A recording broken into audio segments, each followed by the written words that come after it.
Akkam jirtu kabajamtoota daawwattoota keenya bakka jirtan maratti nagaan keenya kabajaa isinaa qaqqabu. Kun qophii keenya addaa ibsa ejjennoo akkasumas ammoo koreewwan godinaalee Oromiyaa, Sinodosii Oromiyaa fi sabaaf sablammootaa walitti dhufuun baafatanii fi sosochii Sinodosii Oromiyaa fi sabaaf sablammoota Itoophiyaa yeroo ammaa kana irra ga'ee jiruuf taateewwan biroo irratti fuulleeffachuun kan isiniif qabannee dhiyaannedha. Haga xumuraatti nu faana bu'aan afeerraa keenya.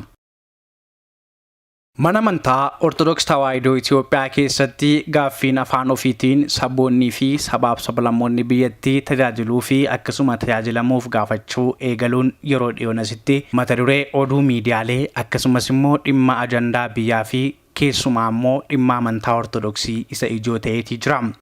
Waggoottan sadan darban sosochiin mana lubummaa Oromiyaa keessatti dhiyee biyyattii keessatti raafamaa fi akkasuma amantaa Ortodoksii Tawaahidoo Itoophiyaa keessatti jeequmsi garaagaraa dhiyee turuun ni yaadatama. Tibba sana haalota ta'an hordofuudhaan daddaffiin haraarribuun mana lubummaa Oromiyaa keessatti tasgabbiin dhalatee manni amantaa Ortodoksii Tawaahidoo Itoophiyaa namoota sosochii sana geggeessaa turan ofitti fudhachuun ga'ee qoodinsa aangoo bulchiinsaa laachuun tasgabbiin bu'ee turuunis yaadannoo yeroo dhiyooti. Yeroo dhiyoonasis abbootiin phaaphaasota 3 episkooposota 25 turan sabaaf sablammoota biyyattii garaagaraa irraa walitti qabuun koreen rakkoo mana kiristaanaa Oromiyaa keessaa qoratuu fi akkasuma fala barbaadu hundeeffame erga qorannoo fi wixinee dhiyeessee booda abbootiin phaaphaasota 3 Abbaa Saariyoos, Abbaa Zina Maarqos, Abbaa Istaatiyoos kanneen jedhaman episkooposota 25 muuduun Oromiyaa fi godinaalee sabaaf sablammoota birootti bobbaasanii turan. Muudamni episkooposotaa guutuu biyyattii keessatti dheekkamsa hamaa kaasee ture. Kaan gaddaan uwwifamanii mana kiristaanaa irratti uffata gaddaa uffisan. Abbootii kanas ni abaaranii akkasuma aangoo episkooposummaa fi phaaphaasummaa muudaman irraa molqan. Gama biraan Oromiyaa fi kutaa biyyoota sabaaf sablammootaa keessatti ammoo muudamni episkooposotaa gara phaaphaasotaatti wal guddifame jajamuudhaan faarfamee jajame. Haalli kun biyyattii hokkora siyaasaatiif akkasumas ammoo danqaawwan garaagaraaf ishee saaxile. Itoophiyaan rakkoo akkasii fi kanneen biroo keessummeessaa kan turte yoo ta'u, dhimmi kun gara raafama hamaatti waan deemuuf araaraa fi jaarsummaan dhumuu qaba jechuun mootummaan gidduu seenee qabxiiwwan araaraa 10 tarreessuun akka waliif galan taasisee ture. Sana irratti qabxiileen araaraa 10 kaa'aman keessaa qabxii ijoon 6 irratti argamu. Episkooposonni gara muudama phaaphaasotaatti guddatan akka haqamanii fi keessa deebi'amee dhimmi isaanii akka ilaalamu ture. Haa ta'utii malee garuu dhimmi sun dhimma ijoo fi dhimma ulfaataa ta'ee mul'ate. Bu'uuruma sanaan episkooposonni gara phaaphasotaatti muudaman kunneen phaaphaasota erga jedhamanii godinaalee itti ramadamanitti bobba'anii hojii tajaajilaa hafuuraa kan mana kiristaanaa Ortodoksii Tawaahidoo Itoophiyaa ji'ootaaf geggeessaa turan. Haa ta'u malee yeroo ammaa kana garuu godinaalee itti ramadaman irraa fudhatamanii magaalaa Finfinnee keessatti qubsifamanii jiru. Kana ilaalchisuudhaan godinaalee Oromiyaa garaagaraa keessaa kanneen walitti qabamanii fi hojii raawwachiisummaan kutaa lallaba biyya garaagaraa keessatti turan walitti qabamuun dhimmi kun dhimma keenya nuti phaaphaasota nuuf ramadaman waliin hojjechuu barbaanna. Phaaphaasota aadaa keenyaa afaan keenyaaf akkasumas immoo rakkoo hawaasaaf dinagdee isaanii beekan waliin rakkoo amantaa keenyaa furannee waaqayyoonis waliin galateeffanna. Rakkoo keenyas isaanuma waliin furanna kan jedhan godinaalee Oromiyaa keessaa walitti qabamuun ibsa ejjennoo baasan. Bitootessa 24 magaalaa Shaggar kutaa magaalaa Buraayyuutti kan walitti qabaman abbootiin akkasumas ammoo hooggantoonni godinaalee Oromiyaa garaagaraa deeggarsa abbootii phaaphasotaa kanneen Abuna Saariyoosii fi Abuna Zeenaa Maarqos Abuna Inistaatiyoosiin muudamaniif deeggarsa qaban agarsiisaniiti jiru. Gaaffilee garaagaraa fi deebii akkasumas ammoo fuulduraaf waan gochuu qaban irratti kan waliin mari'atan yoo ta'u, yaada hirmaattotaa irratti fuulleeffachuudhaan waan qindeeffanne walduraa duubaan kan isin biraan geenyu ta'a. Ani maqaan koo Barsiisaa Dhugumaa Fullaa'aan jedhama. Kanan dhufee kutaa biyya lallabaa Shawaa Lixaarraayi. Kutaa biyya lallabaa Shawaa Lixaa kanarrattis akka koree walitti qabaa ta'uudhaan kan hojjechaa jirudha. Keessattuu bara 2012 irraatii kaasee jechaadha. Kana yeroo ta'u hojii kana innaa hojjennuu fi asittis walitti qabamnee har'a marii gaggeessaa jirru kanarratti dhugummaadhaan ergama siyaasaa tokko illee hin qabnu. Faayidaa dhuunfaa fi faayidaa namoota biroo fayyaduudhaaf kan deemnu kan socho'aa jirru miti. Abboommi waaqaa guutummaa guutuutti hin kabajna. Seera mootummaa guutummaa guutuutti hin kabajna. Kana hunda yaada keessa galchineet nuyi kan gaafannuu fi kan falmachaa jirru seera mootummaa fi seera waaqa irratti hundaa'ee kan irrattis mari'achaa jirru seera mootummaa fi seera waaqa irratti hundaa'ee kan deemaa jirruuf kan socho'aa jirru ta'uun keenya ifatti qabatamuu danda'uun irra jiraata jechaadha. Kanaaf seera mootummaa, adeemsa mootummaa, kaayyoo mootummaa, siyaasa mootummaa keessa wanti nuti galle tokko illee hin jiru. Kuni ejjennoo keenya waliigalaa ta'uunsaa qabatamuun baay'ee barbaachisaa ta'aa waan jiru qabna jechaadha. Gaaffii heerri mootummaa nuuf eeyyameen akkasumas immoo qaamni biraa nurkaa fudhachuus ta'e nuuf kennuudhaas aangoo hin qabu jechuun waa'ee caaseffama mana kiristaanaa Ortodoksii Tawaahidoo keessa jiruuf rakkoo jiru akkas jechuun dubbatu. Kana innaa ta'u gaaffii kana egaa bifa garaa garaatiin gaafachaa turre, caasaa mana lubummaa dhaabamuu jennee gaafachaa turre, sochii jalqabne araara bifa jedhamuun deemame karaatti finyoo araara jedhamuun xalafamee hafeera. Lammaffaa Phaaphaasonni nuuf muudaman jenne waggaa 2 gaafanne deebii dhabne abboota keenyaatiin bifa seera mana amantaa irratti hundaa'eetiin muudamni gaggeeffame wanyi ka'e ammas araara jedhame deebi'ame araara sanaatiinis deebiin kennama taanaan haa ta'u jenne eegne amma saatii ammaa kanarratti mata duree araara jedhamuun deebiin tokkollee nuuf kennamuu akka hin dandeenye mirkaneeffanneerra. Kanaaf maqaa araara jedhuun shirri garaa garaa hojjetamuu jalqabeera, hojjetamaas jira. Kuni ifa jechaadha. Shirri hojjetamaa jiru maalinni kan jedhu yoo kaasne isuma dheengaddaa waltajjiin mariin milaata gubaa'ee jedhamee sinodoosii keessatti gaggeeffame keessatti caamsaa keessatti muudamas haa ta'u dhimmoota gaaffii dhiyaatame qabxii araaraa 1 hanga 10 itti ta'anii jiran galmaan ga'uudhaaf deemamaa jiru keessatti Propozaala namoota koree calaltuu jedhamanii dhiyeeffatan Oromiyaa keessaa tuma ta'eyyuu filatamuu ta'uu qabanii qaama Oromoodhaan bakka bu'uu hin dandeenyeef gaaffii kanaaf deebisuu hin dandeenye eeruu dhiyeessanii kan mataa isaanii bakka kaawwachuudhaaf deemanii mirkaneessaniiru.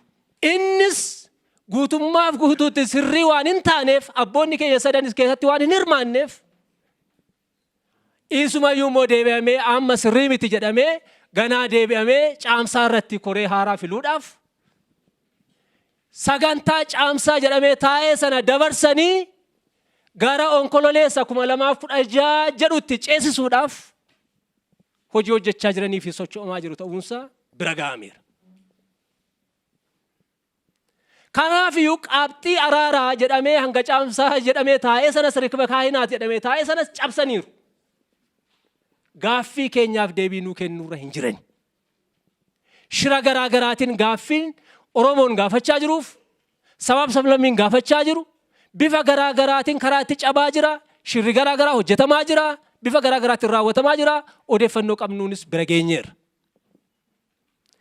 Lammaffaa fudhannee yoo laalles maqaa abboota amma 25 muudamaniin caamsaa jedhuutiin maqaa isaaniin qabatameetiin muudama kan biroo kan mataa isaanii nama kan isaanii kan ta'e muudanii sanaan wal qabatanii akaayii xiqqoo qabatanii gara ashaarootti kan jedhamu sana galmaan ga'uudhaaf abboota kanneen ergama isaanii galmaan ga'uudhaaf danda'an qopheeffachaa jiru. Muudama abboota keenyaa jedhamee jirus gaafachaa jirus karaa tambisuudhaaf deemaa jiru. Sadaffaa akkuma godina keenyaa yookaan kutaa lallabaa keenyaatti yoo fudhanne namoota rakkoolee garaa garaa hojjechaa turan, rakkoolee garaa garaa geessisaa turan, akeekni afaan Oromootiin waaqeffachuu akka galman geenya gochaa turan. Yeroo ammaa kana keessatti immoo sababa muudamaa jedhuutiin achirraati gara shaggarsiitii jedhamutti maqaa jijjiirraatiin ramaddii kennaa jiru. Qabatamaadhaan raawwatamaa jira. Qabatamaadhaan jecha. Shaggarsiitii, Gujee, naannoo Buraayyuu, naannoo Keellaa jedhamee as keessatti amma Shawaa Lixaarraatii asitti sagagamaa nam'aa kan jiru lakkoofsan qabu. Maqaa kanaan iddoo qabsiifachuudhaafi amma immoo shaggarsiitii keessatti maallaqni guddaan achi keessaatii argama jedhamee gara sanatti hojiin garaa garaa hojjetamaa jira. Kuni ammallee akeeka gaaffii gaafatamee jiru deebisuu, akeeka qabxii tokko hanga 10 jedhame araaraan taa'ee jiru deebisuu irra hin jirani. Sinodoosiin Itoophiyaa. Caasaa bulchiinsaa kanaan ala rakkoon kun tasuma hiikkachuu danda'a jettanii deemtu yoo ta'e soba. Nuyi akka kutaa lallaba Shawaa Lixaatti ejjennoo kana jala murree qabannee jirra jechaadha. Caasaa bulchiinsaa kanas hundeeffachuudhaaf ijaarrachuudhaaf kadhaa nama biraa dhaquu hin dandeenyu nun barbaachisu. Caasaan bulchiinsaa heera mootummaatiin ijaarameera. Heera mootummaatti ijaaree caasaa bulchiinsaa jechaadha. Heerri mootummaa federaalaa hin deeggara, heerri mootummaa naannoo hin deeggara, seerri naannoo hin deeggara, labsiin hin deeggara. Manni amantaa Ortodoksii Tawaahidoo Itoophiyaa seera bulchiinsa mootummaadha duukaa buutee deemaa jirti. Shawaan Lixaa hennaa kibbi lixa Shawaa irraa ba'u achumatti kutaa lallaba mataa ishee dandeesse taatee ijaaramtee jirti. Amma siitii shaggar siitii jedhamu shaggar siitii keetti kutaa lallabaa ijaaruudhaaf deemaa jiru. Caasaa mootummaa hordofee caasaan bulchiinsaa ijaaramaa ture kuni Oromiyaa irra ga'ee naannoo irra ga'ee maaf adda cite?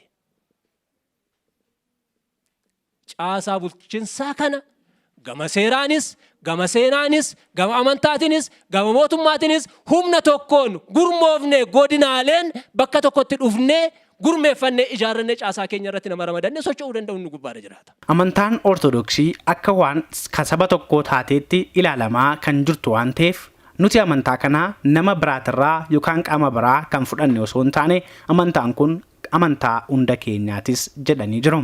Jarri kun amantaa tawaahidoo nu laachuu hin danda'ani, nurraas molquu hin danda'ani. Erga nu laachuu hin dandeenye, erga nurraa molquu hin dandeenye, nuyi akka ijoollummaatti, akka daa'imaatti, akka mucaa tokkotti, isaan akka abbummaatti gaaffii kabajaa gaafannee jirra. Ayi gaaffii keessaniin keessummeessinu jedhani. Sinodoosiin kun gaaffii ijoollee isaan keessummeessu taanaan abbummaan isaanii unuuf maa inni. Kanaaf sinodoosiin kun iyyuu saba kana bakka hin bu'u jechuudha. Saba kana bakka bu'a taanaan utuu saba kana bakka bu'ee gaaffii ijoollummaa isaanii deebii kenna ture. Garuu isaan quuqamni isaanii alli namaa mootummaa Waaqayyo aalee sagalee Waaqayyo dhagee mootummaa Waaqayyo akka dhaaluuf otoo hin taane kaayyoon isaanii kaayyoo faayidaa qofaafidha kan isaan dhaabbatanii jiran jedhu. Kanaaf nuyi immoo sabni keenya qooqa inni danda'uutiin sagalee inni dhaga'uutiin sagalee Waaqayyo dhagee mootummaa Waaqayyootti qopheessuudhaaf dirqama anaaf sinirraa eegama. Anaaf sin callisnee rafnennaan jecha tokko duwwaa dubbadheen xumura. Tokkoffaa Qorontos boqonnaa 14 lakkoofsa 10 irra maal jedha sagaleen Waaqayyo? Addunyaa kana irratti jira afaan hedduu jira. Afaan hedduutu jiru. Afaan kun hiika adda addaa qabaa jedha. Hiikicha sana immoo ani hin beeku taanaan jecha sanaaf ani ormadhaa jedhe. Amma yoomitti anaaf isin orma taanee jiraanna? Qabeenya keenya irratti, lafa keenya irratti hanga yoomitti orma taana? Hanga yoomitti mirga keenya dabarsinee kennina? Sababii kanaaf orbummaa irraa baanee abbummaa qabannee jiraachuun dirqama keenya ta'a. Afaan ofiin kadhachuu, barsiisuu akkasuma irraa tajaajilamuu fi ittiin tajaajilamuuf qaama biraatirraa ka'eeyyama gaafannus hin jirru jedhu hirmaattonni kunneen. Sabni kun sabni guddaa kun gaaffii seerri isaaf eeyyamu gaafatee jira.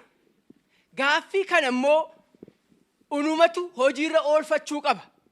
Namni biraa dhufee mirga kan nuuf laachuu hin danda'u. Mana qulqullummaa keessatti argaa jirra. Rakkina baay'eetu jira. Amantaan Ortodoksii kan saba tokko hanga fakkaatutti lakkaamaa jira. Dhiibamaa jira. Nuyi amantiitiif quuqqaa kan hin qabne. Isaan garuu amantiitiif quuqqaa kan qaban isaan duwwaa kan hanga fakkeessutti amantaa ishee dhugaa ishee raajootaaf ergamoota irraa fu'anne duubatti nu jalaa deebisaa jiru.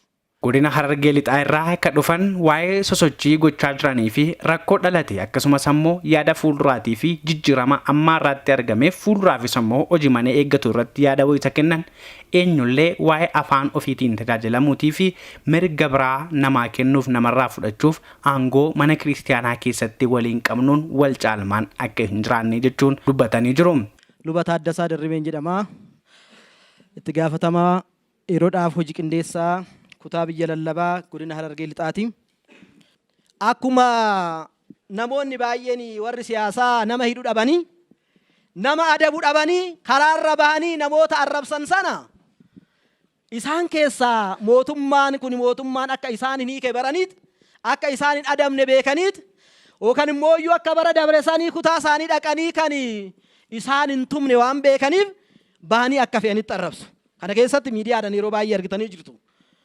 Kanaafuu maaliif hidhamneet karoora keenya galmaan geenye jechuuf kana godhan. Mootummaatu harki jabaachuu dadhabe malee han arrabsu kan jedhan Waaqayyo kan jedhu dhageessan gadda abbootii boqatanii awwaala irratti hoo dhageessanii jiraatanii. Waaqayyo kan jedhu isin cal jedha ani isiniifan lolaa jedha Waaqayyo. Isaan immoo deebisanii faalleessanii maal jedhan? Maa cal jettanii daaqonii maal cal jetta qeesii maa cal jetta ka'ee hoggaa jedhan sana mootummaan harka kutatee dhaqee akka hin hiine yookaan hoo hidhe immoo iyyuu kaayyoo isaanii ittiin galma gaafachuuf. Kanaafuu abbootii cimaan akka nuu ba'u, abbootiin hidhaan sodaanne akka nuu ba'u, abbootiin hololas sodaanne akka nuu bahan cimsitanii irratti akka hojjettan kabadaan gaafadha. Kan uummannis deeggarsa godhuu qaba. Abbootii cimoon uumamuu qaba. Kanarraan itti aansee akkuma beektan gaafa kaanu gaggeessitoota baay'ee hin qabnu. Koreetu akka gaggeessaa ta'ee qindeessaa ta'ee zoonii irra deemee kutaa biyya lallabaa deemee qindeessaa hojjechaa jira akkuma argitan kana. Kanaafuu geddu galeessa iddoo ta'etti yeroo ammaa kana abbootii cimina qaban, gaggeessota cimina qaban, akkasumas immoo iyyuu hojii adeemsa namoota beekan hin qabnaa walitti guurree leenjii kenninee facaasuu qabna kun akka mirkanaa'u kabajaanan sin gaafadha. Kanaan ala immoo akkuma beeknu nuhi biyyi duruu keenyumaa kan ormaas ta'u amma immoo deebinee of harkaa galfannee jirra. Kan galfanne kana fuulduratti fufsiisuufi sirna baay'ee nu barbaachisa, sirna faayinaanshaali nu barbaachisa. Akka itti hojjetamuu qabu, maddi galii akka itti galuu qabu kana karratti cimnee hojjechuu qabna jechaadha. Kanaafuu kana hoo sirreeffanne humna miidiyaa hoo arganne hundi keenyaa kan jalqabe kana fuulduratti fufsiisna malee abadan duubatti hin deebi'u tan jedhuun ejjennoo qabaa. Waaqayyo haa galatoomu. Duubatti hin deebi'u. Godina Qellem Wallaggaa irraa ka argaman ammoo hojii geggeessaan olaanaa yeroo ammaa kana godinicha mana amantaa Kiristaanaa Ortodoksii Tawaahidoo Itoophiyaa irratti hooggantummaa irra jiran nuuf kadhachuu tajaajiluu akkasumas sirna mana kiristaanaa keenya raawwachuudhaaf afaan keenyaan nama biraatirraa waan fudhannu hin qabnu jedhan. Afaan ofiitiin dubbachuu, afaan ofiitiin haasa'uu, afaan ofiitiin geggeeffachuu namni nuun liqeessine, namni nuun kennine, namni nuuf hin hirre. Waaqayyoon nuuf kenne. Kanaaf har'as ta'e, kaleessas ta'e, afaan Oromootiinis ta'e, waan barbaadan tajaajilli keenya itti fufaa kan sodaan qabaatinaa itti fufnee jiran waan ta'eedhaaf. Nuti kan jennu keenyatti nuti kan jennu Waaqayyoon nuuf kenne amantaa kana. Ani al tokko na dhiba. Akka waan namni hiree nuuf kenne, akka waan namni qunxiree nuuf kennetti yommuu akka barbaadan godhan yommuu akka yaadan haasa'anii baay'ee nama gaddisiisa. Baay'ee siroo kon fudhadhu baay'ee waan ani dubbachuu barbaadu.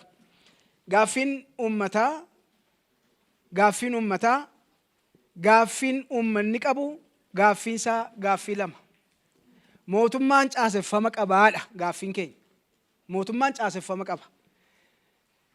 Akka biyyaatti kan bulchu mootummaa qaba, mootummaa federaalaa. Akka Oromiyaatti kan bulchu pirezidaantii Oromiyaa qaba. Akka godinaatti qaba, akka aanaatti qaba, akka gandaatti qaba. Maali kan keenya kun? Yooma bilisummaa sammuu argana nu amma. Yooma akka itti hubatamna. Sagalee Waaqayyoo keessaanii iddoo tokko yoonni al tokko gaafa dubbisu baay'ee na dhiba. Maal jedhe Museen harka Fara'oonii saba kana baasii ittiin jedhame mitiire saba kana harka Fara'oonii baasii gaafa jedhamu harka Fara'oonii baasee galaana Eertiraa eegee caanii booda wanta barbaadde siifan godha saba kana naa deebisi harka kootti ittiin jedhee jedha. Fara'oon saba kana harka kootti naa deebisi biyyallee yoo ta'e siin kenna waan barbaadde illee siin godha gaafa jedhe maal jedheen garuu Museen an saba kana deebisee harkeetti kennee garbummaa jala jiraachuudha mannaati sabi kun saba kana wajjin raafuu nyaadhe jiraachuu naa wayyattiin jedhe jedha galanni Waaqayyoodhaaf haa ta'u. Kana kan barbaachisu. Amma nuyi kan barbaadnu isa kana. Isa garaa kutatee saba kana garbummaatti hin deebisu jedhu barbaanne. Isa garaa kutate. Isa murteeffatee barbaachisa. Maaliif yoo du'anii nyaataa utuu jiraniyyuu akaayii amma nyaannu ni ufii amni du'u namaan du'i badaa miti kun. Kana hin sodaatinaa. Manatti hin gala jedhanii nama meeqatu dhumaa jira waan ta'eef waan tokko rakkina hin qabu kana hin sodaatinaa. Inni lammaffaa immoo koree taatanii warra jirtan kun waan tokko isinitti hima. Haala mijeessan yeroo tokko Maal haala mijeessinaa malummaa Oromiyaa jedhamee kaa'ame ani yemmuu isaan walitti qabaadha. Haala mijeessinee warra kan barcuma irraa hin geenye nuyi itti duune deebinee itti garafamne. Deebinee itti garafamne nuyi deebinee giraatti nyaanne. Deebinee giraatti nyaanne deebinee du'atti deemne nuyi. Haala mijeessinee fi koree jedhamee warra kaa'ameef. Amma sarara isinis bor waan akkasiin sii godhaan saba kana gurgurtu taanaan sabi kun iyyi isaa isin dhiisu waaqa lafarratti gaafatamtu adda keessan ni keenyaa hin gurgurinaa saba kana. Irra dura bu'aa hojjedhaa. Gaariidha abbootiin muudamaniiru hin komatinaa jettan gaariidha rakkina hin qabu hin komannu rakkoo hin qabu. Garuu haa nyaatanii saba kanaa wajjin gabbu'anii raafuu haa nyaatanii.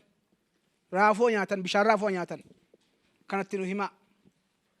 Inni kan biraan amma waca baay'eetu jira dhimma kana wajjin kan wal qabate jara keenya hin wacama sun hin wacaa kun hinaasaa kun maaliif kanaan dura harka galfatanii mootota jiran ergatanii waan biraniif mootummaa isaas ammaas ni ergannaa kan jedhu yaada qabu isaan ergannee ka goonaa harka isaa cabsinee booddeetti deebisne inni kun hin jiru abadan uummata akka jedhaatti nu himaa. Uummata akka saba akka murteeffatee silayyuu karaa isaa wallaale.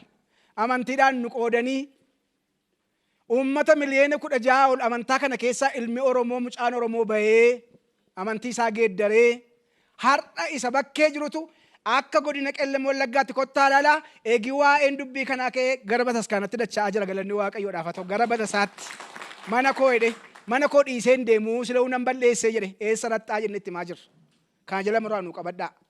Inni kan biraan gaaffii keenyaaf nuyi deebii arganneerra. Abbaan barbaade dhiisuu dhiisaa. Abbaan barbaade gaaffii keenyaaf deebii arganneerra. Kana nuyi booddeetti deebi'aa wanti kun abadan hin jiru. Wanti booddeetti isa deebisu hin jiru. Isinit dhiisaa hin dhiisaa. Warri nu fakkaatan isa dhiisanii wanti kun dhaloota bira ga'eeraa waa'een booddee isaatti deebi'uu hin jiru garaa haa kutatanii jechuun barbaada. Warri kana deebisuu barbaadan. Kanaaf ummati keenya waa tokko amma nuyi akkatti dhufne nutu beeka asirratti dubbachuun isin barbaachisu waan ta'eedhaaf akkatti dhufne amma nutu beeka. Egaa isin omaan jedhu rakkadhaa saarsaa kaffalaa rakkoo hin qabu gaaf tokko aduun tolaa nuu ba'a Waaqayyo nu gargaara. Yoo dhugaadhaan jiraanne yoo dhugaan deemne booddeetti hin deemnu Waaqayyo nu gargaara. Kanammoo amantii atti jirra. Waaqayyo nu gargaara.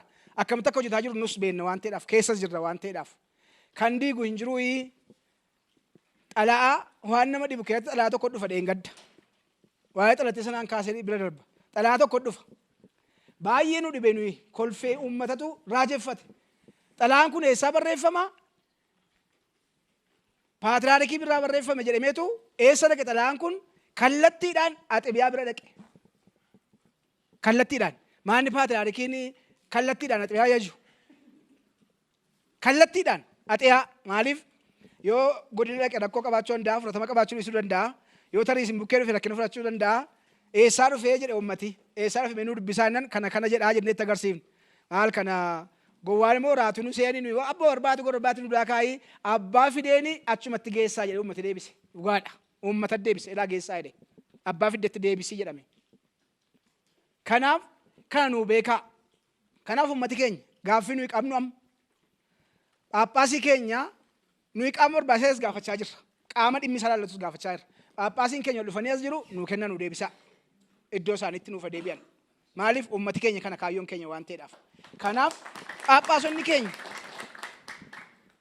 dhimma kanaan kan Oromoo taanaanii yommuu Gibxi irraa citamee paatriyaarikiin muudame maa wacine? Nutu fidee nutu muudee yommuu sana nutu beekaa. Achirraa Gibxi irraa cittee Itoophiyaan of dandeesse miti nutu beekaa yommuu sana. Maa yommuu sana wacin taane? Yommuu hiriyoonni keenya akka intiitti jiranii yommuu isaan of danda'an Tigraay yommuu of danda'e Amaarri yommuu of danda'e hankeenya maa waca ta'e maal dubbiinsaa maal rakkoonsaa egaa inni nyaatee bare irrafu waan ta'eedhaaf kanas nus dammaqeera uummati bareeraa itti nuu himaa jechuu barbaanna uummati keenya bareera waan ta'eedhaaf. Godina Qellem Wallaggaa keessatti abbaa Iyyaasuutu nuuf muudame. Abbaa Iyyaasuu malees abbaa biraan dabalee nuuf dhufu yoo jiraate inni itti gaafatamummaa fudhatee dhufuu danda'a.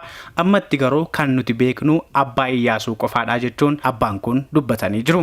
Amma ejjennoo uummata keenyaa isinitti himna. Waan uummata keenya biraa jedhame. Tokko yoo eenyu dhiise akka godina keenyatti of dandeenya malee namni kan bira nutti na deemuu jedheera uummati kana murteeffateera.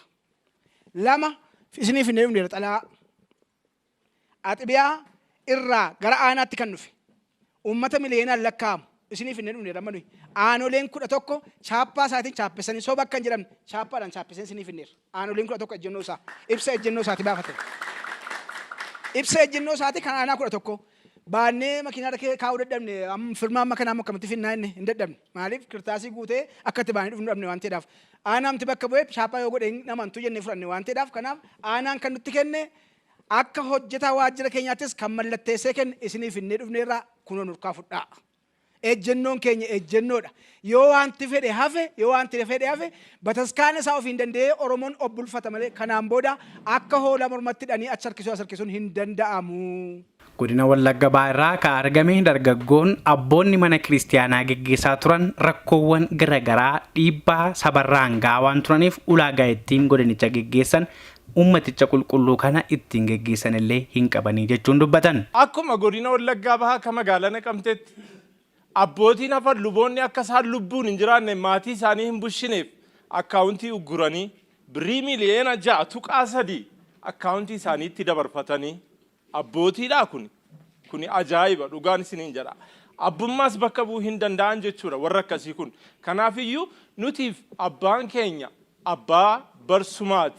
Abbaa barsumaa bakka isaan jiranii wal nu quunnamsiisaa. Akkasumas imaanaa uummataa fudhannee dhufne kana uummatatti haala kanaan galuu wanni nuyi waan hin dandeenyeef abbaa keenya abbaa barsumaa haala nu mijeessaa fi jiru yoo ta'e yoo hin jiran ta'e immoo waan nutti himaa walgahii dhaqu jedhamanii bahaniiru eeddasii quba waliin qabnu abbootiin keenya eessa jiru warri beektan seenaa isaa nutti himaa. Abbaan aadaa fi safuu keenya beekanis abbaa barsummaa qofaadha jechuun dubbatan. Kan biraawoo fiinnee simannaa addaddummaa amantiis maalis hin beeknu maali Paappaasiin Oromoo yeroo itti muudamutti maaliif akkas ta'e kun waan biraaf otoo hin taane bu'aadhaafidha. Bu'aan kun immoo egaa toles toluu baates sangaan biyyuma isaa dhalatetti biyya isaaf haa qotu.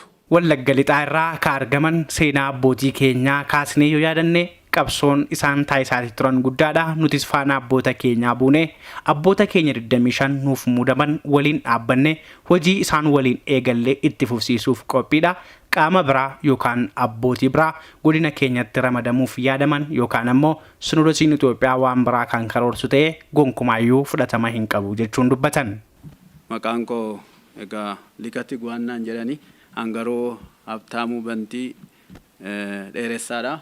Abboottan keenya gaaffii tokko malee yookiin amma nuun akka abboottan akkuma sila kaase Phaaphaasota 25 annuura Oromiyaa fi sabaaf sablammii biyya Oromiyaa keessa jiran irraa kan muudaman waan ta'eef akkuma irraa muudaman akkuma irraa biqilani Oromiyaan kan jaallatamtu gaafa kam kan jibbamtu gaafa kam wanti jedhu kun adda bahee beekamuu waan qabuuf yoo jaallatan hunduma ishee wajjin yoo jibbanis immoo hunduma ishee wajjin kan jedhu yaada mataa kootii akka godina lixa Wallaggaa lixaatti gaaffii abbootan yaada abbootan keessa jiru waan ta'eef ammatti wanti barbaadamu waan baay'ee bira dabarreera.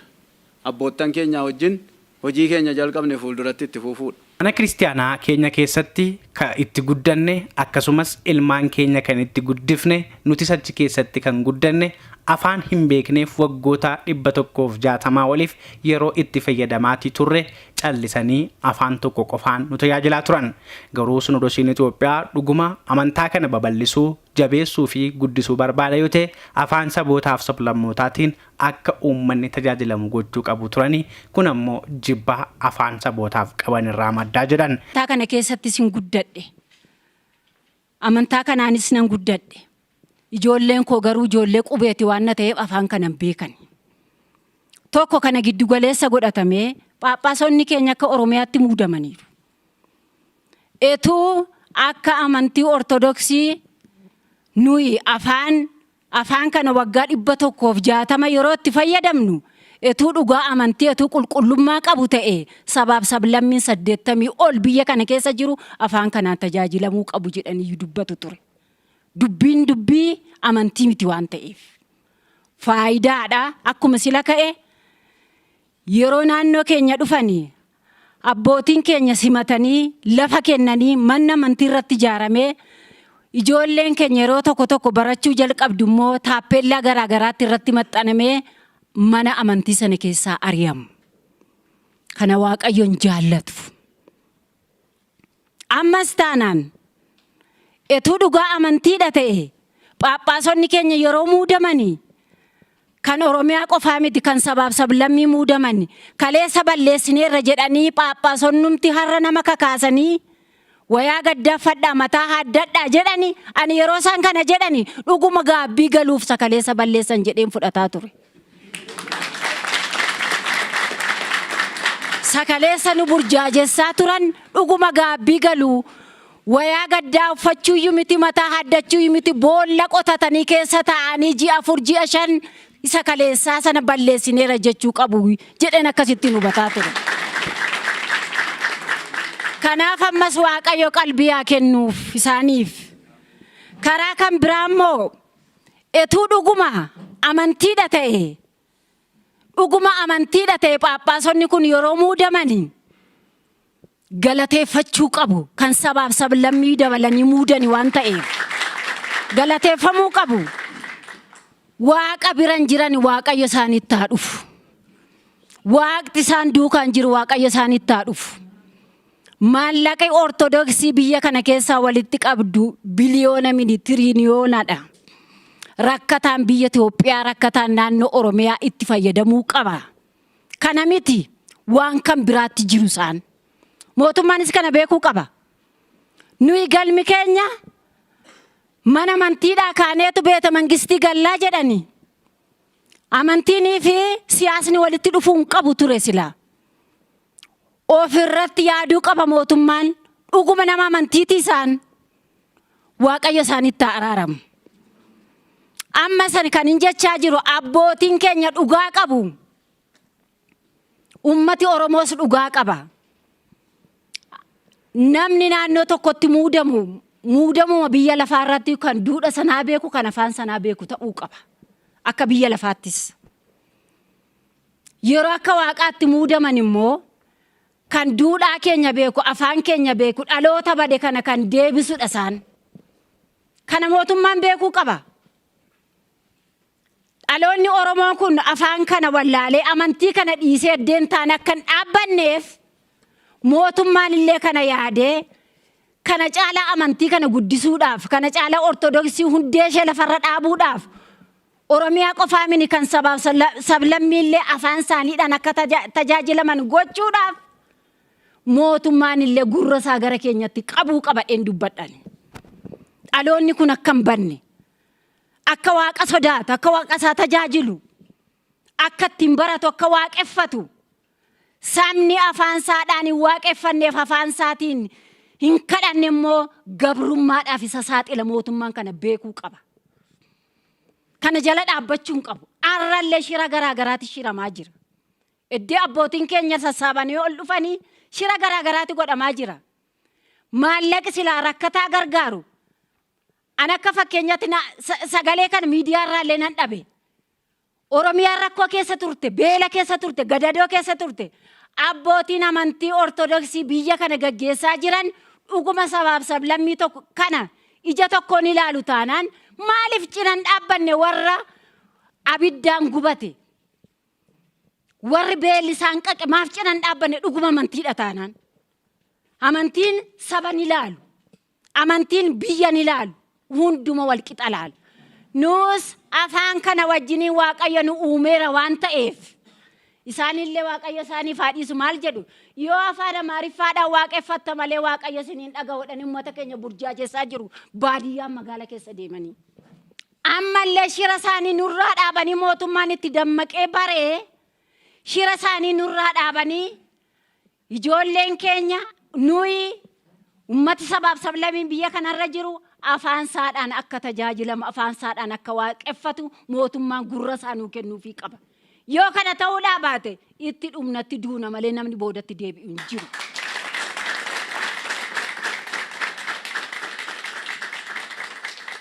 Abbaan Gadaa godina Wallagga Bahaa fakkeenya Gondaa wal qabattee deemtu kaasuun uummanni tokko damee isaa babal'ifachuuf gaaffii gaafateefis deebii argachuudhaaf tokkummaa qabaachuu qabaa jechuun uummataaf yaada tokkummaadhaan gaaffii isaaniif deebii akka argatanis dhaamanii jiru. Fakkii tokko isinii kaasaa waa'ee jaamaa beektu miti. Jaamaa jedhu iddoo kanatti immoo Gondaa jedhu. Gondaanii toora galtee maaliif deemti? Yeroo faffacaatu immoo maaltu ishee mudata? Gondaan toora galtee kan isheen deemtuu fi yoo faffacaate baay'inaanii miilli namaa irreejjeta. Yoo toora galtee deemte illee walitti karaa toora tokko qabattee yoo deemte illee namni irra tarkaanfatee darba malee tokko hin duutu. Nutis duraan dursinee akka Gondaa sanaa ta'uu qabna. Waan tokko hojjechuudhaaf. Gondaan toora galee kan inni deemuuf hin faca'u waan namni tokko irra hin ajjeesu.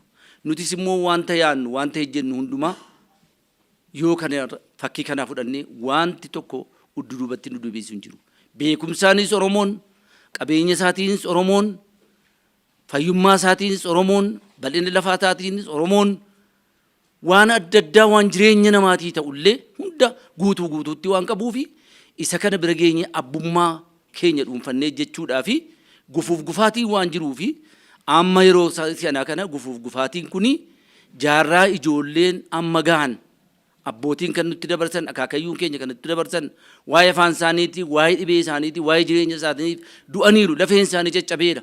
Akaakayyuu abaabiliin keenya immoo ortodoksii tawaahidoodhaan kan nuyi dur dhalannee itti cuuphaallee cuuphamne amantiin adda addaallee kallattii adda addaatiin yeroo si'anaa kana yeroo dhufee biyya keenya yoo qabate nuti akka ilma Oromoo tokkotti abbaa gadaa tokkotti amantii ortodoksii tawaahidoon isa angafaa fi isa ganamaa ta'uu beeknani.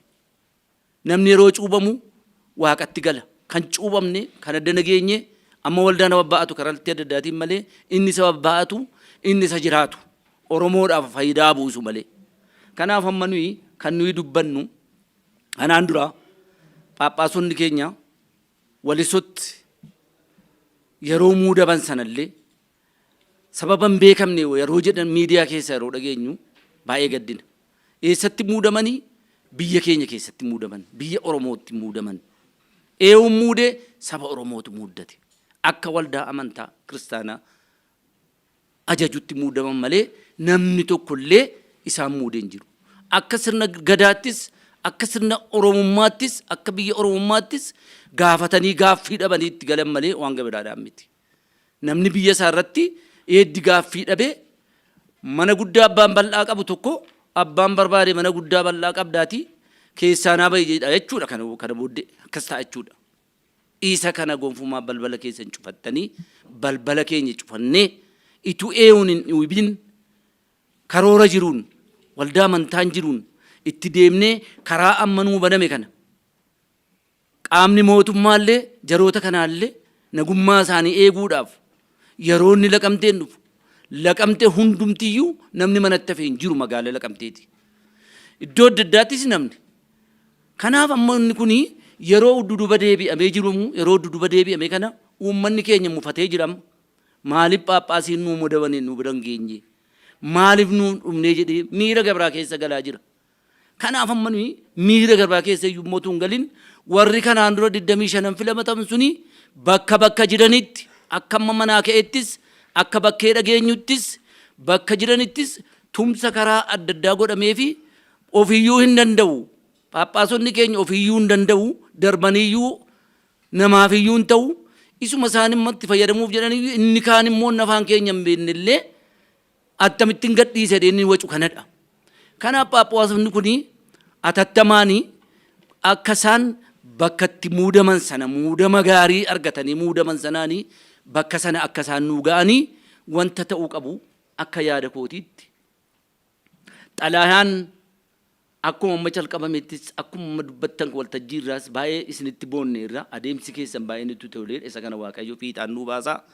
Godinatti bakka jiramutti xalayaan gadi baafamee uummanni ammayyuu taanaan isa dhumaa amantiidhaanii tsoomiidhaan illee ammallee kadhannaa sirna tsoomiillee geggeeffachuu hin dandeenye uummanni keenya bakka jirutti. Maaliif yaadni isaa Phaaphaasii haaraa shuumame sana barbaadaa jira eeggataa jira.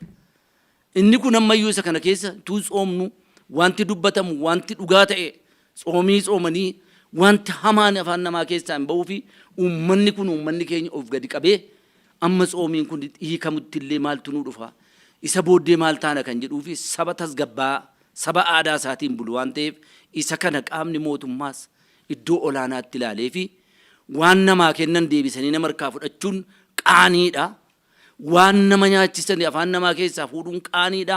Isa kana uummanni keenya waan argate kana waan ijaan arge kana waan adda dabaabaa itti simate kana waan waldaa biyya isaatti simate kana dhabuun baay'ee waan komee keessa nama gashuu danda'uu fi uummanni tasgabbaan kun taa'ee waan obsa qabuun obsa jiruun waan eeggataa jiruu fi ammaaf amma atattamatti uummanni kun akkuma kanaan mootummaan kallattii kennee fi eegumsa kenneefitis ammas isa kana godhee fi uummati isaa bakka isaanitti muudamanitti bakka isaan jiranitti akka isaan dhaqanii hojii afuuraa hojii kadhannaa waldaa isaanii waldaa dudubaa fi waldaa amma deema dadhabee taa'ee jiru kana hundumaa tochoosamee akka itti buufanii ani kabajaan isin xalaadhaan akka isin deeggarsa gadi nuu buuftanii aanaatti godinaattis akka uummanni isaa yeroo gabaabaa keessatti simatee yoo fudhatee hin gammadaa gammachuun kun akka fiixaan nu barbaanname. Siyaasa shiraan xaxaa ta'een uummata keenya irratti taatee garaagaraa raawwachuu arrabsuu fi doorsisuu akkasumas ammoo muudama abbootaa tuffachuun gatii waan hin qabneef kanarraa of qusachuu qabus jechuun dubbatanii jiru. Akkuma obboleettiin teenya kaaste wanti hojjetamuu fi wanni mootummaan beeku adda. Shiraan immoo hin ta'u kuni amantaadha. Waa'ee siyaasa miti. Siyaasa kidoo shira xaxaa jiranii waa meeqa gochaa jiran. Kun immoo akkas hin ta'u amma. Kana isin warri godinaa jabaadhaa. Nu isin duukaa jirraa. Homaan rakkatiinaa. Wanta jiru nuyis as jirraa. Jirru dhiyoodhaan hin hordofnaa. Sinis hin deeggarraa. Koreen kunis jabaatee ta'u akka itti fufu nu isaan duuka jirraa. Jabaadhaa. Galatoomaa isiniin jechuu barbaada. Koreewwan godinaalee Oromiyaa keessaa walitti qabamuudhaan deeggarsa Sinoodosii Oromiyaa fi sabaaf sablammoota Itoophiyaadhaaf qaban agarsiisan kun yaada kanneen erga kennanii booddee wal ta'uudhaan ibsa ejjennoo abbaa qabxii 15 baafataniiti jiru. Ibsichis akka kanatti dubbifamee jira. Ibsa ejjennoo abbaa qabxii 15 mana amantaa Ortodoksii Tawaahidootti lallaba biyyaa Oromiyaa keessatti argaman irraa bakka bu'ootii dhufan bakka tokkotti walitti qabamuudhaan baafatan. Kan Sinoodosii Oromiyaa sabaaf sablammootaatiin muudamanii nuuf ergaman kan afaan keenya beekanii ittiin nu tajaajilan eenyummaa keenyaaf aadaa keenya beekanii kan nuuf kabajan gammachuu guddaadhaan simannee fudhannee cina isaanii dhaabbannee waliin hojjechuu fi tajaajila abbummaa irraa argachuuf qophii ta'uu keenya ni beeksifna. Lammaffaa namoota dhuunfaa waldaalee hafuuraa fi gareewwan finxaaleeyyii fedhii siyaasaa isaanii galmaan gahachuuf jecha mana amantaa keenya da'oo godhatanii ummata waliin jiraataa ture qoqqooduudhaan walitti buusuu fi akkasumas nageenyi akka boora'u gochuudhaaf okkara kaasuuf socho'aa jiran gocha shororkeessummaa isaanii kanarraa akka of qusatan hubachiisaa yoo didanii itti fufna jedhan garuu saaxiluu fi seeratti dhiyeessuudhaaf qophii ta'uu keenya cimsinee hubachiifna. Sadaffaa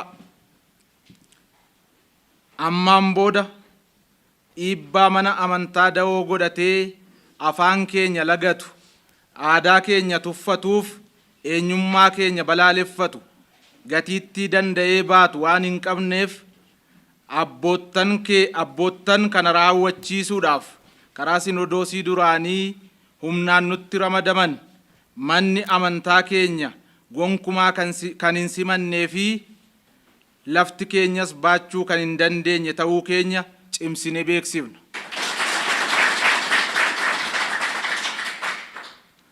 Afur abbootiin keenya kan Sinoodosii Oromiyaa sabaaf sablammootaatiin muudamanii bakka ramaddii isaaniitti hin socho'in jiran yeroo gabaabaa keessatti bakka ramaddii isaaniitti argamanii hojii akka eegalan cimsinee ni gaafanna. 5. Mana amantaa uummanni keenya maallaqa isaa baasee humna isaatti dhangalaasuudhaan lafa isaa irratti ijaarratee jiru qaamni sabummaa keenya xiqqeessu miira anatu siif beekaadhaan fedhii dhuunfaa isaa nurratti fe'uudhaan ammaa kaasee dhaabbachuu akka qabuu fi qaama kana gochuudhaaf yaalii taasisu irratti tarkaanfii seeraa akka fudhatamu ni gaafannaa. Qaami ilaallatu martis qindoominaan irratti ni hojjenna. 6. Akkuma baratame sinodoosii duraanii kan mana amantaa Ortodoksii Tawaahidoo Itoophiyaa gara barbaadetti micciiruu fi mandara tokkorraa hundeeffame kan warra sanyii isaanii hin taane moggaatti dhiibu akkasumas garee irraa ijaarame qofa fayyaduuf hundaa'ee waggoota dheeraadhaaf kanuma raawwataa turee fi isuma itti fufsiisuudhaaf jecha ammas sagalee sabaaf sablammootaa sinodosicha keessatti ukkaamsuuf hojjechaa kan jiruu fi fedhii amantoota keenyaan ala humnaan nu gaggeessuudhaaf yaalii inni taasisaa jiru balaaleffachaa sochii isaa kana naannoo keenyarraa atattamaan akka dhaabu cimsinee gaafanna. 7. Caamsaa dhufu irratti muudama abbootii taasisna jechuudhaan adeemsa iftoomina hin qabneen akkaataa isaan ittiin phaaphaasummaadhaaf abboota filachaa jiran amantoota isaanii kan afaan sabaaf sablammootaa baratan garuu immoo namootuma isaanii kanneen ulaagaa hin guutiin funaananii muudamaaf ittiin qopheessaa jiranii fi haalli isaan kaadhimamaa kana ittiin kaadhimachaa jiran seera mana amantichaa kan hin eegne waan ta'eef atattamaan akka dhaabbatu cimsinee hubachiisaa adeemsichas ni balaaleffanna. 8. Saamicha qabeenyaaf maallaqaa nurratti raawwatame ilaalchisee maallaqa miliyoona hedduudhaan lakkaa'amu amantoota irraa kan walitti qabame ramaddii abboota haaraa booda gara herrega baankii dhuunfaa isaaniitti naanneffatanii akkasumas konkolaataa miliqsuu fi fudhatanii adeemuun abboottan duraatiin kan raawwatame kana raawwatamuu isaarraa kan ka'e mindaa hojjetootaa kaffaluun kan hin danda'amnee fi geejibni ittiin abbootiin socho'anii nu tajaajilan dhabamuu irraa kan ka'e rakkoo guddaarra waan jirruuf atattamaan akka nuu deebisan gaafachaa qaamni mootummaa qabeenyaaf maallaqa ummataa kana deebisiisuu irratti tumsa barbaachisaa ta'e akka nuuf taasisu cimsinee gaafanna. 9. Olola jibbiinsaaf sabummaa keenya xiqqeessu karaa sinodoosii duraanii guyyaa guyyaadhaan miidiyaatti ba'anii nurratti raawwatanii fi olola sobaatiin amantoota keenya burjaajessaa jiran atattamaan akka nurraa dhaabbatu gaafachaa mootummaanis tarkaanfii barbaachisu akka fudhatu cimsinee gaafanna. 9. Nageenya abbootii keenyaa, nageenya mana amantaa keenyaa fi nageenya keenya bakka waaqeffannaa fi bakka sochoonu maratti nuuf kabachiisuudhaan qaamni mootummaa tumsa barbaachisaa akka nuuf taasisu gaafachaa qaamolee kana faallessuuf hojjetanis akka nurraa dhaabsifaniif seeratti akka nuuf dhiyeessan ni gaafanna. 11. Gurmaa'insa caasaa karaa seera mana amantaa cabseen bulchiinsa magaalaa shaggaritti humnaan raawwatamaa jiru cimsinee ni morminaa. Qaamni mootummaas dhimma kana akka nurraa dhaabsisu ni gaafanna. 12. Xalaa burjaajii jeequmsa uummata gidduutti uumuudhaaf adeemsaa fi caasaa cabsee mala lubummaa waliigalaa irraa kallattiidhaan gara gandaa yookaan axibiyaatti barreeffamu akka nurraa dhaabbatu ni gaafanna. 13. Muudama abbootii haaraa ilaalchisee atattamaan teessoo isaaniitti deebi'anii akka nu tajaajilan jechaa gaaffii amantooti keenya mallattoo isaanii walitti qabuudhaan nutti kennan qabannee waan dhufneef atattamaan akka deebiin itti kennamu ni gaafanna. 14.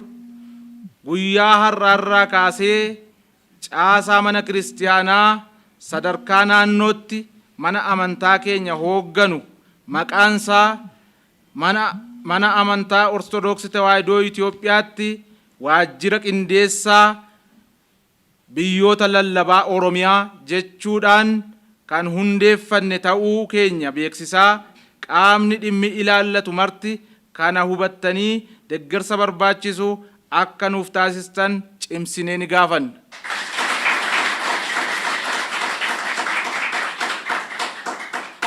Kudha shanaffaaf isa xumuraa adeemsa siyaasaan wal makaa hiriirarraa hanga albeetti mana kiristaanaarraa hanga masaraa mootummaatti jechuudhaan adeemsa foonii malee kan hafuuraa waan of keessaa hin qabneef cimsinee ni balaaleffanna. Bitootessa 24 bulchiinsa magaalaa Shaggar kutaa magaalaa Buraayyuu. Kabajamtoota daawwattoota keenya ibsa koreen Sinodosii Oromiyaa fi sabaaf sablammoota Itoophiyaa godinaalee Oromiyaa garaa garaarraa walitti dhufuun baafatan bifa kanaan isin biraan gahaa turre. Qophicha qopheessee kan isin biraan ga'e ani Lalisaa Lamuuti. Horaa bulaa deebanaa nagaa ta'a.